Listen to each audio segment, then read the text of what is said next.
প্রিয় শিক্ষার্থী বন্ধুরা, সবাই কেমন আছো? আশা করি সবাই ভালো আছো। তো গত ক্লাসে আমরা তোমাদের নবম দশম এনসিটিভি প্রদত্ত যে মেইন বই হিসাব বিজ্ঞান, সেই হিসাব বিজ্ঞানের আমরা 5 নাম্বার অঙ্ক করেছিলাম এবং তার আগের দিন আমরা 3 নাম্বার অঙ্ক করেছিলাম। আজকে আমরা 1 নাম্বার অঙ্ক করব। তো 1 নাম্বার অঙ্কের শুরু করার আগে আমাদের আরও কিছু সম্পর্কে জানতে হবে, আর সেই বিষয়গুলো নিয়ে আজকে আলোচনা করব।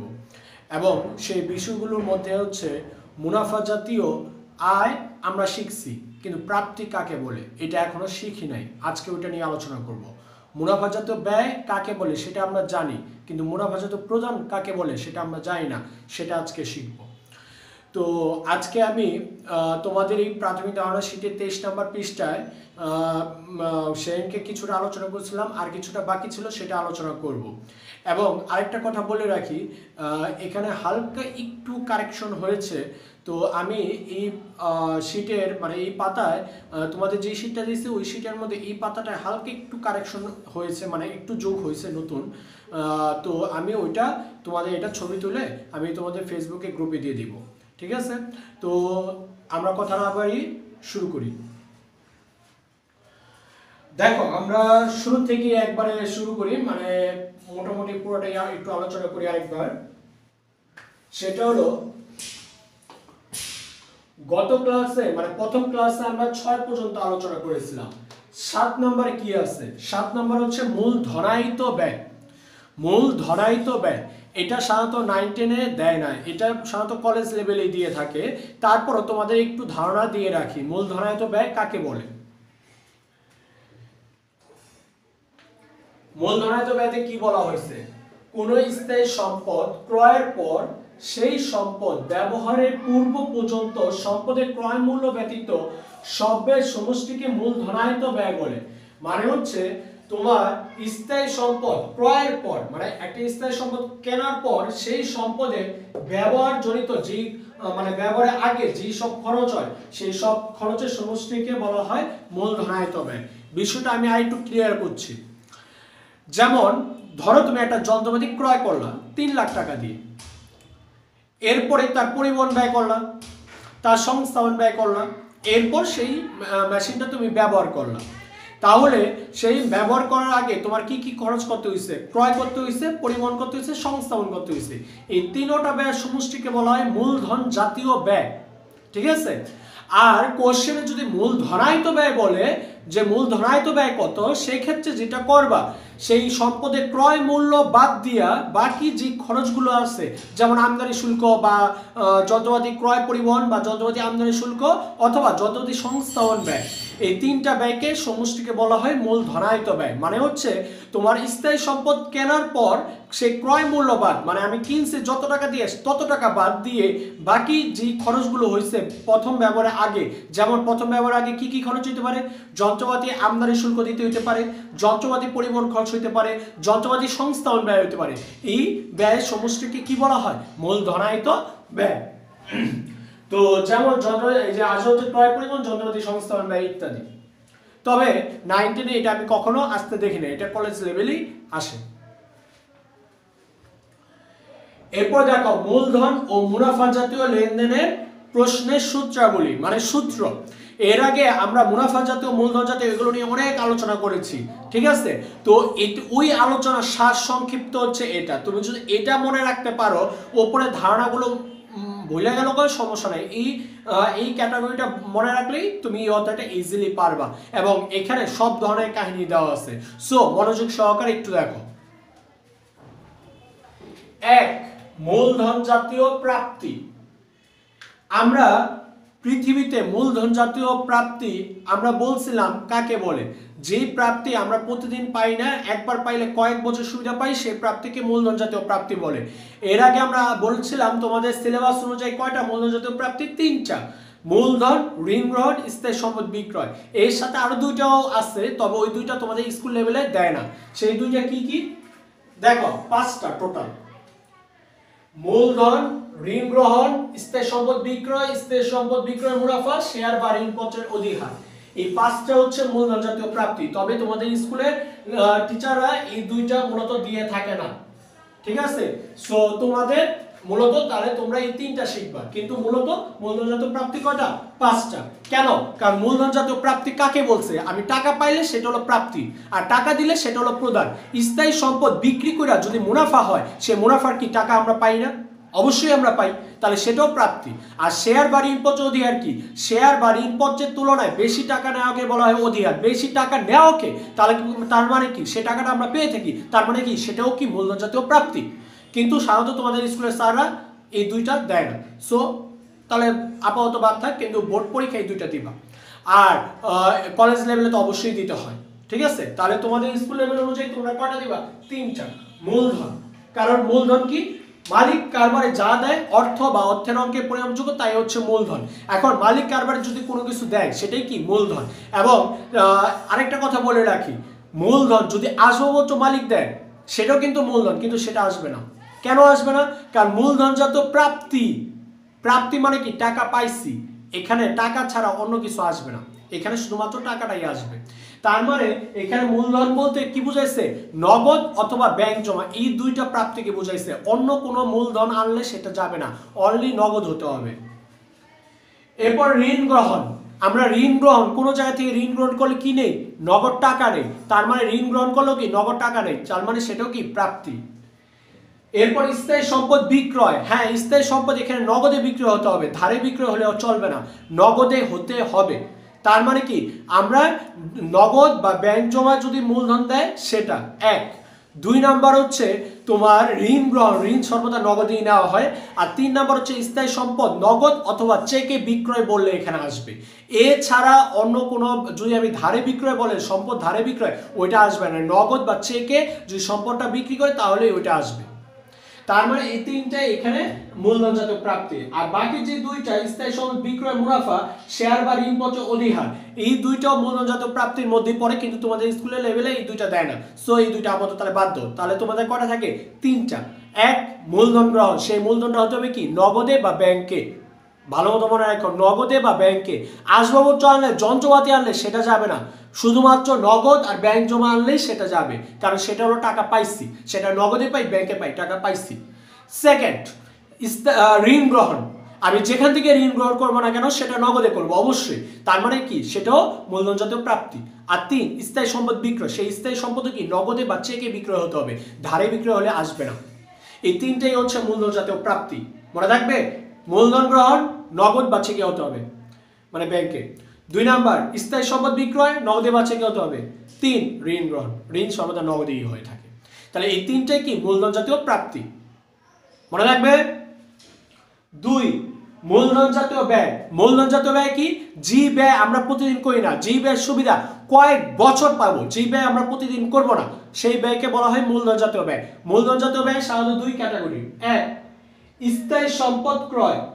স্থায়ী সম্পদ ক্রয়, স্থায়ী সম্পদ বলতে কি বোঝায়? যে সম্পদের সুবিধা কয়েক বছর পাবো, যেমন আসবাবপত্র, দালানকোঠা, যন্ত্রপাতি, এগুলোর সুবিধা অনেক বছর পাবো, এগুলো হচ্ছে স্থায়ী সম্পদ। সেই স্থায়ী সম্পদ ক্রয় এবং স্থায়ী সম্পদের ক্রয় সংক্রান্ত খরচ। ক্রয় সংক্রান্ত খরচ কি? স্থায়ী সম্পদ কেনার পর ব্যবহারের আগে কি আরো খরচ আসছে না? যেমন আমদানি শুল্ক, যেমন তোমার গিয়া কি বলে ওইটারে, সংস্থাপন ব্যয়, যন্ত্রপাতি পরিবহন ব্যয়, এই খরচকেও কি বলা হয়? মূলধন জাতীয় ব্যয়। কারণ আমি আগেই বলছিলাম, কোন স্থায়ী সম্পদ ক্রয়ের পর ব্যবহারের আগে যত খরচ হয় সব স্থায়ী সম্পদ নামেই গণ্য হয়। সো এইগুলো হচ্ছে মূলধন জাতীয় ব্যয়। তিন, মূলধন জাতীয় আয়। মূলধন জাতীয় আয় আমি বলছিলাম কয়টা? পৃথিবীতে দুইটা, মানে একটা, তোমাদের সিলেবাস অনুযায়ী একটা, কিন্তু এমনি হচ্ছে দুইটা। পৃথিবীতে মূলধন জাতীয় আয় কয়টা? দুইটা, যে আয় আমরা প্রতিদিন পাই না। এক, স্থায়ী সম্পদ বিক্রয়জনিত মুনাফা, আর দুই, শেয়ার বা ঋণপত্র অধিকার। তবে শেয়ার বা ঋণপত্র অধিকার তোমাদের স্কুল লেভেলে থাকবে না, তোমরা একটাই পাবা, সেটা কি? স্থায়ী সম্পদ বিক্রয়ের মুনাফা। এখন প্রশ্ন হচ্ছে, স্থায়ী সম্পদ বিক্রয়ের মুনাফা অনেক সময় ডাইরেক্টলি কোশ্চেনে বলা থাকবে স্থায়ী সম্পদ বিক্রয়ের মুনাফা এত টাকা, মানে আজ হচ্ছে বিক্রয়জনিত মুনাফা এত টাকা, কিন্তু অনেক অঙ্কে তোমার বলবে না, ডাইরেক্টলি বলবে না, ঠিক আছে। সেক্ষেত্রে বের করবা কিভাবে? সেক্ষেত্রে বের করার সূত্র হচ্ছে এটা, মূলধন জাতীয় আয়, মূলধন জাতীয় প্রাপ্তি মানে কি? স্থায়ী সম্পদ বিক্রয়, বিয়োগ মূলধন জাতীয় ব্যয় মানে কি? সংশ্লিষ্ট স্থায়ী সম্পদের ব্যয়। মানে আমি একটা সম্পদ, ধরো 5 লাখ টাকার সম্পদ 6 লাখ টাকায় বেচতেছি, তাহলে 5 লাখ টাকা সম্পদ 6 লাখ টাকা বেচছি, আমার কি 1 লাখ টাকা লাভ হয়েছে। তাহলে সেই লাভটা কেমনে ব্যয় করলাম? স্থায়ী সম্পদ বেচছি 6 লাখ, বিক্রয়, আর স্থায়ী সম্পদ ব্যয় 5 লাখ, ব্যয়। তাহলে বিক্রয় আর ব্যয় পার্থক্যটা কি? মুনাফা। এটাই এখানে দেওয়া হয়েছে। স্থায়ী সম্পদ বিক্রয়, তার থেকে স্থায়ী সম্পদের ব্যয় এটা বিয়োগ করে কি পাবো? স্থায়ী সম্পদ বিক্রয়িত মুনাফা পাবো। আর তার সাথে শেয়ার বা ঋণ প্রতিদিয়া যোগ, তবে ওইটা আসবে না, তোমাদের একটাই। এবার আসি আরেকটা বিষয় আলোচনা করে নিই, তারপরে এই চারটাতে আসি। এই চারটাতে আমরা মূলত একটু পরে আসি। 8 নাম্বার দেখো, বিলম্বিত মুনাফা জাতীয় ব্যয়। যে ব্যয় মুনাফা জাতীয় কিন্তু সুবিধা পাই কয়েক বছর, সেই ব্যয়কে বিলম্বিত মুনাফা জাতীয় ব্যয় বলে। আমি বলছিলাম এটার উদাহরণ কয়টা? 7টা উদাহরণ মুখস্থ রাখতে হবে।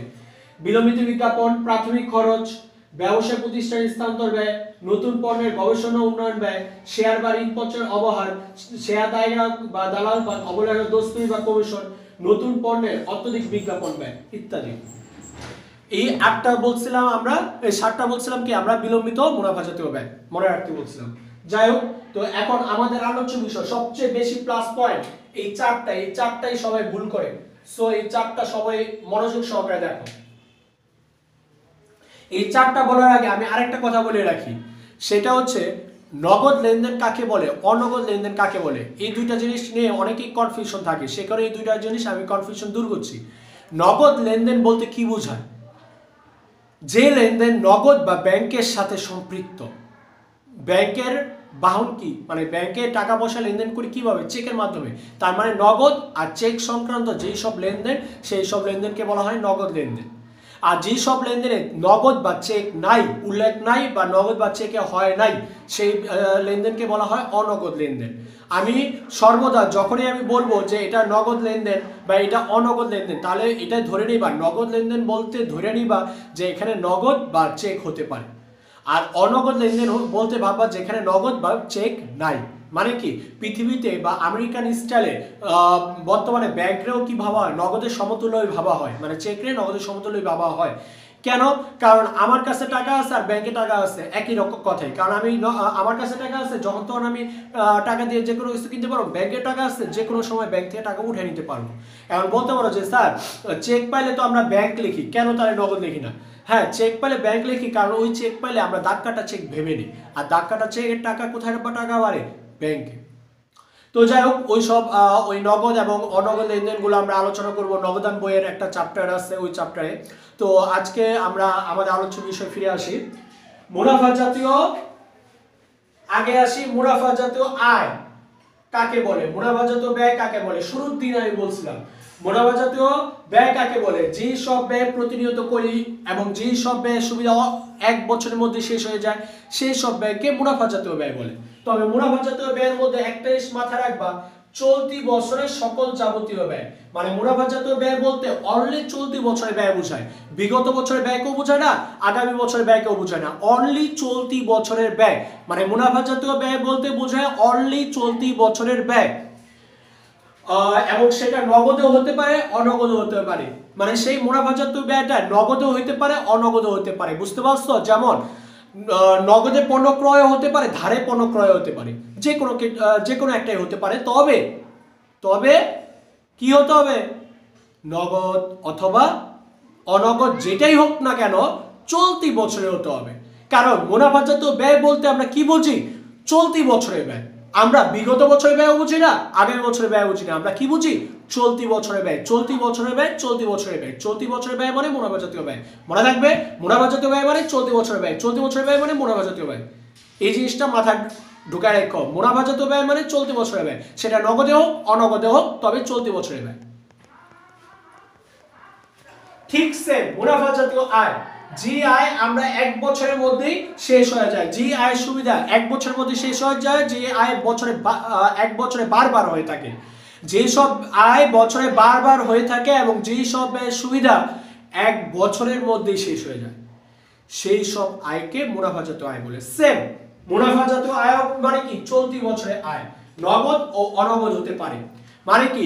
চলতি বছরে আয় নগদ অথবা অনগদ হতে পারে, মানে মুনাফা জাতীয় আয় হোক ব্যয় হোক, আয় হোক ব্যয় হোক, চলতি বছরে হতে হবে, বিগত বছরে যাবে না, আগের বছরে যাবে না, অনলি চলতি বছরে ব্যয় বা আয় হচ্ছে মুনাফা জাতীয় আয় ব্যয়, এবং সেখানে নগদ হতে পারে অনগদ হতে পারে, যে কোনো হতে পারে, সেটা আমাদের মাথা ব্যথা নেই, তবে চলতি বছরে হতে হবে। জিনিসটা ভালো মতো মাথা ঢুকে রাখো, মুনাফা জাতীয় আয় মানে চলতি বছরে আয়, মুনাফা জাতীয় ব্যয় মানে চলতি বছরে ব্যয়, সেটা নগদ হতে পারে অনগদ হতে পারে। ক্লিয়ার? মুনাফা জাতীয় আয় ব্যয় চলতি বছরে নগদ হতে পারে অনগদ হতে পারে, এই কথাটা মাথার মধ্যে সেভ করে রাখো। এবার আসি মুনাফা জাতীয় প্রাপ্তি ও প্রদান কাকে বলে। মাথার মধ্যে ওইটা সেট হয়েছে? কি বললাম? মুনাফা জাতীয় আয়, মুনাফা জাতীয় ব্যয় চলতি বছরের, এবং নগদ হতে পারে অনগদ হতে পারে। এবার আসি মুনাফা জাতীয় প্রাপ্তি আর প্রদান। মুনাফা জাতীয় প্রাপ্তি কি, প্রদান কি? প্রদানে আসি আগে। মুনাফা জাতীয় ব্যয় যেটা হচ্ছে চলতি বছরের ব্যয় আমরা শিখছিলাম, যোগ বিগত ও পরবর্তী বছরের ব্যয়। মানে বিগত ও পরবর্তী বছরের ব্যয় মানে কি, বিগত পরবর্তী বছরের সব ব্যয় আইব, মানে মুনাফা জাতীয় ব্যয়তে শুধুমাত্র চলতি বছরের ব্যয় আইব, আর মুনাফা জাতীয় প্রদানে চলতি বছরেরটা আইব, বিগত বছরেরটা আইব, আগামী বছরটা আইব, সব বছরটা আইব। মানে প্রদান মানে তো আমি প্রদান করছি যত টাকা তত টাকাই হলো প্রদান। সেই প্রদানটা এই বছর হোক, গত বছর হোক, আগামী বছর হোক, যেটাই হোক না কেন আমার মাথা ব্যথা নাই। মুনাফা জাতীয় প্রদান মানে আমার প্রদানকে বোঝায়, সেটা বিগত হোক, আগামী হোক বা চলতি হোক। তবে এখানে একটা শর্ত আছে, অবশ্যই নগদে হতে হবে। মুনাফা জাতীয় ব্যয় কিন্তু নগদে হতে পারে অনগদে হতে পারে, কিন্তু প্রদান কি অনলি নগদে হতে হবে।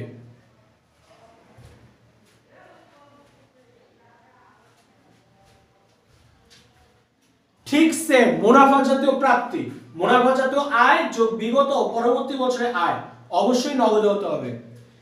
মানে বিষয়টা এরকম, এই জিনিসটা একটু মাথায় রাখো, তাহলে দেখবা যে তোমরা অঙ্কটা পারবা ইজিলি।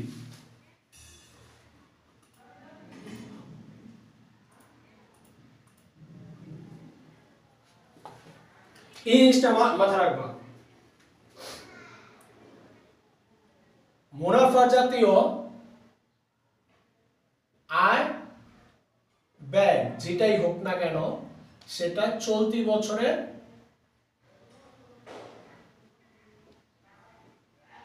জন্য নগদে প্লাস অনগদ।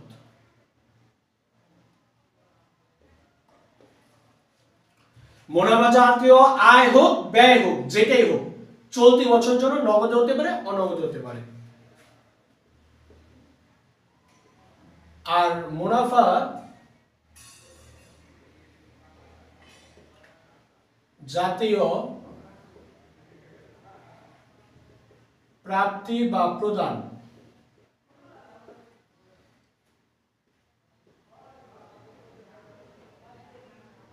চলতি বছরের প্লাস বিগত বছরের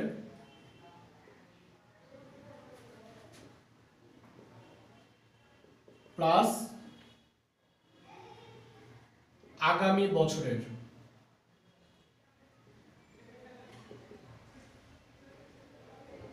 শুধুমাত্র নগদে।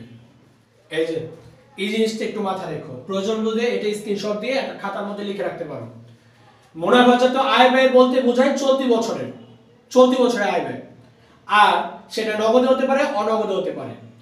আর মুনাফা জাতীয় প্রাপ্তি প্রদান বলতে বোঝায় চলতি বছরে, বিগত বছরে, আগামী বছরে, তিনও বছরেরই। এটা শুধুমাত্র নগদে হতে হবে।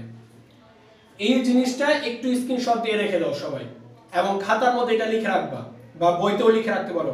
এই মুনাফা জাতীয় আয় ব্যয়ের অধ্যায়ের মানে 45 নম্বর পৃষ্ঠা দেখবা নিচে অনেকটা জায়গা আছে, 1-2 এর অঙ্কের নিচে একটু জায়গা আছে, ওই জায়গার মধ্যে লিখে রাখতে পারো। মুনাফা জাতীয় আয় ব্যয় মানে হচ্ছে চলতি বছরের জন্য, সেটা নগদ হতে পারে অনগদ হতে পারে। আর মুনাফা জাতীয় প্রাপ্তি প্রদান মানে চলতি হইব, বিগত হইব, আগামী হইব, তবে শুধুমাত্র কি নগদ হতে হবে। আমি ছোট্ট একটা উদাহরণ দিয়ে আমি বুঝিয়ে দিচ্ছি। যেমন বেতন প্রদান, এটা একটা উদাহরণ, ঠিক আছে? বেতন প্রদান ধরো 1000 টাকা, বলল 200 টাকা গত বছরের, বেতন প্রদান 1000 টাকা, 200 টাকা গত বছরের। সেক্ষেত্রে তুমি কি করবা? মুনাফা জাতীয় ব্যয়তে দিবা বেতন চলতি বছরে বুঝি। মুনাফা জাতীয় ব্যয় বলতে আমরা কি বুঝি? মুনাফা জাতীয় ব্যয় বলতে চলতি বছরে। 200 টাকা তো বিগত বছর, ওইটা কি বছরে? এই বছরের না। তাহলে 1000 টাকা আমি বেতন দিছি, তার মধ্যে বিগত বছরে কত? 200। তাহলে এই বছরের জন্য কত? 1000 বিয়োগ 200, এই বছরের জন্য কত? 800 টাকা। মানে মুনাফাজাত ব্যয় মানে এই বছরের ব্যয়। মুনাফাজাত ব্যয় বলতে কি বোঝায়? এই বছরের ব্যয়, সেটা নগদ হতে পারে, ধারে হতে পারে, চেক হতে পারে, যে কোনো ভাবে হতে পারে, তবে সহজ কথা এই বছরের, মানে এই বছরের ব্যয়কে বা আয়কে কি বলা হয়? মুনাফাজাতীয় আয় বা ব্যয়। তো এখানে বেতন প্রদান 1000 টাকা, 200 টাকা বিগত বছরের, মানে গত বছরে 200 টাকা, ওটা তো এই বছরের না। এই বছরের জন্য কত? 1000 টাকা আমি বেতন দিচ্ছি, 1000, তার মধ্যে 200 টাকা গত বছরের, তাহলে এই বছরে কত? 800 টাকা। তো এই যে 800 টাকা, এই 800 টাকা হচ্ছে মুনাফাজাতীয় ব্যয়। কেন? কারণ মুনাফাজাতীয় ব্যয় বলতে কি বোঝায়? এই বছরের ব্যয়। আমি 1000 টাকা দিচ্ছি, 1000 টাকার মধ্যে তো 200 টাকা এই বছরের না, 200 টাকা গত বছরের। তো এই বছরের জন্য কত? 1000 এর মধ্যে 200 বাদ, তাহলে এই বছরের জন্য কত থাকে? কত? 800 টাকা। সেই 800 টাকাই কি? মুনাফাজাতীয় ব্যয়। আর মুনাফাজাতীয় প্রদান কি? মুনাফাজাতীয় প্রদান বলতে কি বুঝি? নগদে হতে হবে একমাত্র সত্য, আর সেটা চলতি হোক, বিগত হোক, আগামী হোক, আমার মাথা ব্যথা নাই। তো 1000 টাকা দিয়েছি, অবশ্যই নগদে দিয়েছি, 200 টাকা কত বছর, ওটা আমার মাথা ব্যথা না। তাহলে আমার কত টাকা? 1000। তাহলে মুনাফাজাতীয় প্রদান কত? 1000, আর মুনাফাজাতীয় ব্যয় কত? 800। এই হলো বিষয়টা। মানে 800 টাকা এই বছরে, ওটা হলো মুনাফাজাতীয় ব্যয়। 1000 টাকা টোটাল দিছি, ওটা হলো মুনাফাজাতীয় প্রদান। কি বুঝতে পারছো বিষয়টা? মানে মুনাফাজাতীয় ব্যয় বলতে এই বছরে ব্যয়কে বোঝায়, সেটা নগদ হতে পারে, অনগদ হতে পারে। আর হচ্ছে মুনাফাজাতীয় প্রদান বলতে বোঝায় গত হোক, এই বছর হোক, আগামী বছর হোক, যেই বছরই হোক না কেন, অনলি নগদে হতে হবে। কি ক্লিয়ার? ওকে।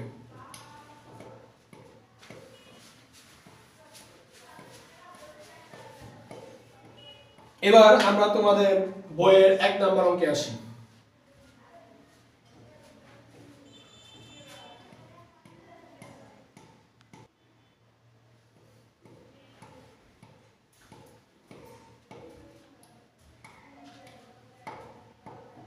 তোমাদের মেইন বইয়ের 1 নম্বর অঙ্ক 45 পৃষ্ঠা। 45 পৃষ্ঠা মেইন বইয়ের 45 পৃষ্ঠা বের করো, 1 নম্বর অঙ্ক। কোশ্চেন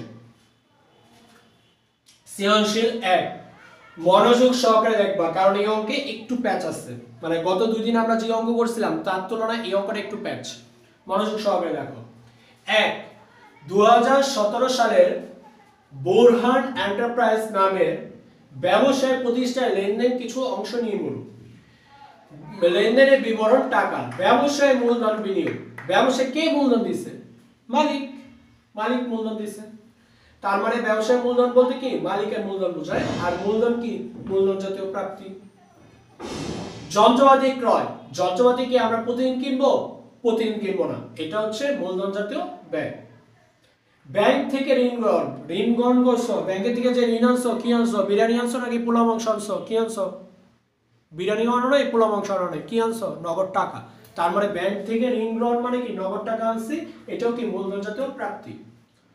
পণ্য ক্রয়, প্রতিনিয়ত কিনি, মুনাফা জাতীয় ব্যয়। বেতন প্রদান কর্মচারীদের, প্রতি মাসে দেই, মুনাফা জাতীয় ব্যয়। বিদ্যুৎ ও টেলিফোন খরচ প্রতিদিন দেই, প্রতি মাসে দেই। তার মানে বিদ্যুৎ ও টেলিফোন বিল কি? প্রতি মাসে দিতে হয়, এটা মুনাফা জাতীয় ব্যয়।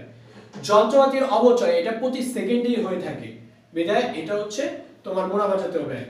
বিনিয়োগ থেকে মুনাফা প্রাপ্তি, মুনাফা প্রাপ্তি মানে কি? সুদ প্রাপ্তি। বিনিয়োগের সুদ প্রাপ্তি, বিনিয়োগের সুদ হচ্ছে মুনাফা জাতীয় আয়।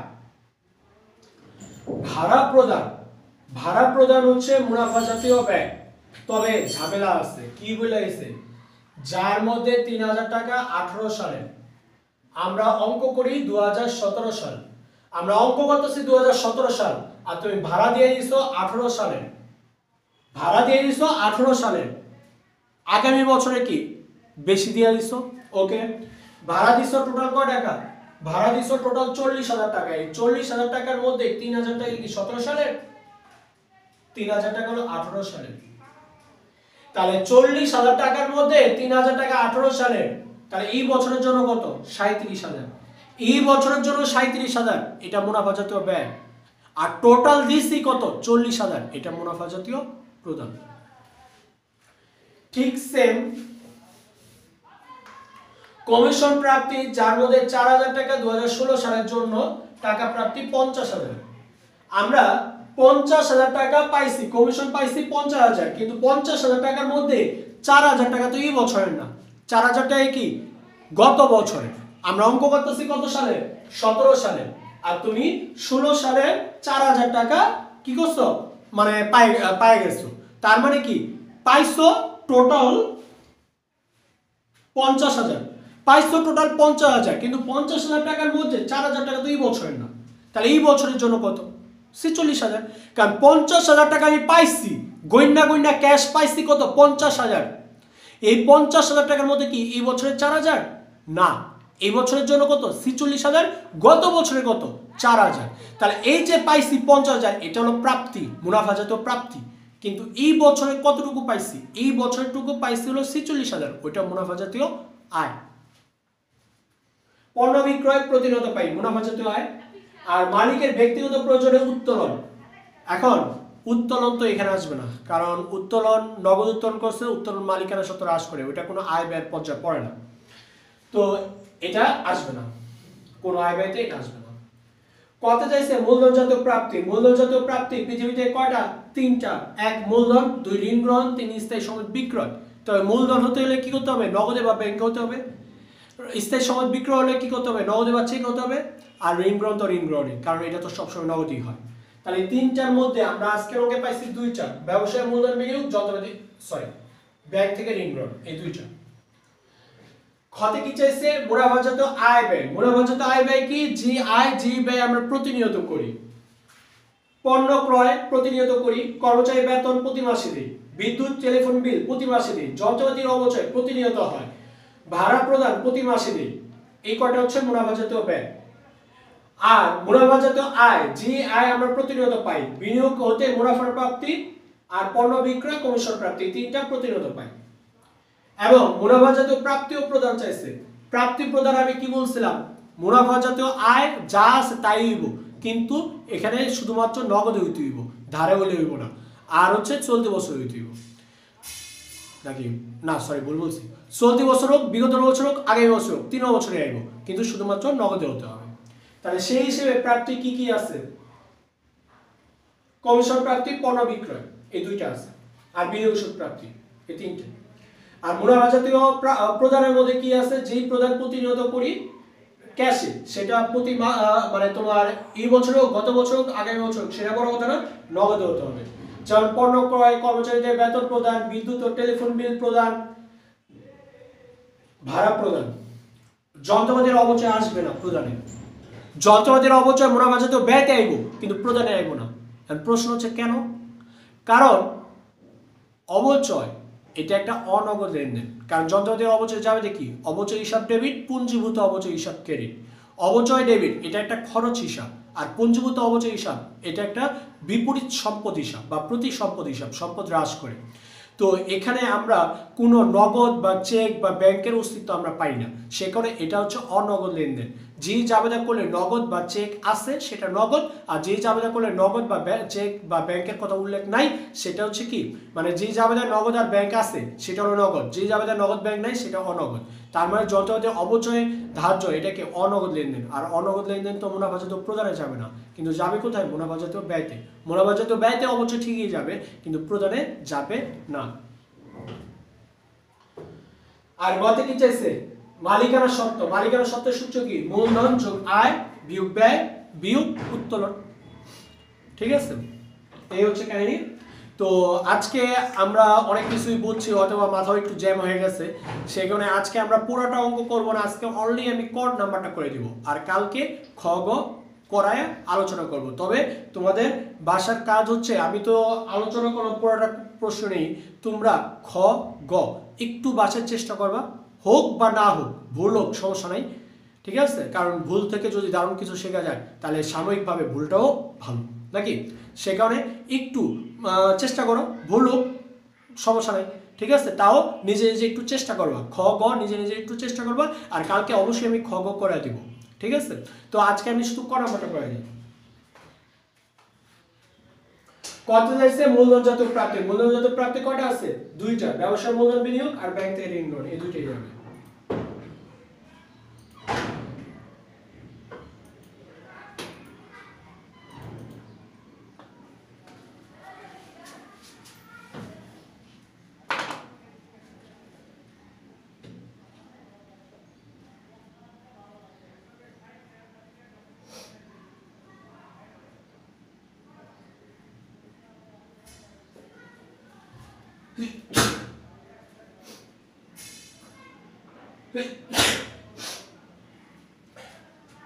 মূলধনজাত প্রাপ্তির পরিমাণ নির্ণয়।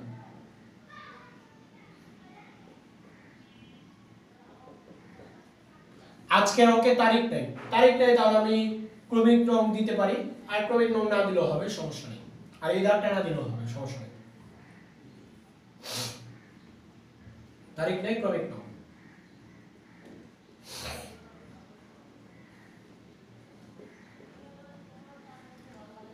এক, ব্যবসায়ে মূলধন বিনিয়োগ।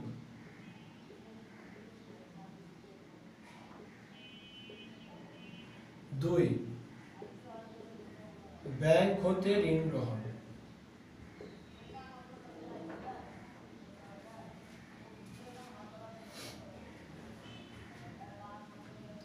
ব্যবসায় মূলধন বিনিয়োগ কত? 5 লাখ। আর ব্যাংক থেকে ঋণ গ্রহণ কত? 3 লাখ। 5 লাখ 3 লাখ মিলে কত হয়? 8 লক্ষ টাকা ডবল দেন। সুতরাং মূলধন জাতীয় প্রাপ্তি।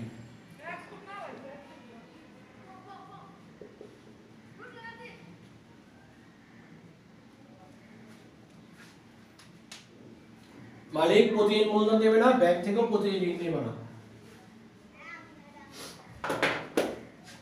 এই হচ্ছে কাহিনী। আর বলা যায় আজকে আমরা এই চ্যাপ্টার অনেক গুরুত্বপূর্ণ এবং পেঁচানো তথ্য নিয়ে আমরা আলোচনা করলাম। সো হয়তোবা একটু বুঝতে অনেকের হয়তোবা একটু সমস্যা হতে পারে, সেক্ষেত্রে ভিডিওটি বারবার একটু দেখো এবং মনোযোগ সহকারে দেখবা। আর যদি তারপর যদি না বুঝো সেক্ষেত্রে কমেন্ট বক্সে মেসেজ দিয়ে রাখবা, ঠিক আছে। আর কালকে তো আবার আমি পুনরায় এই অঙ্কটা আলোচনা করব এবং এই ধরনের অঙ্ক তোমাদের অনেক করাবো, ঠিক আছে। এই মুনাফাজাত আয় ব্যয় প্রাপ্তি প্রদান নিয়ে অনেক অঙ্কই করাবো। সো ভয় পায় লাভ নাই, সমস্যা নাই, এই অঙ্ক পারবা সবাই। তো সবাই ভালো থেকো, সুস্থ থাকো, আজ এই পর্যন্তই।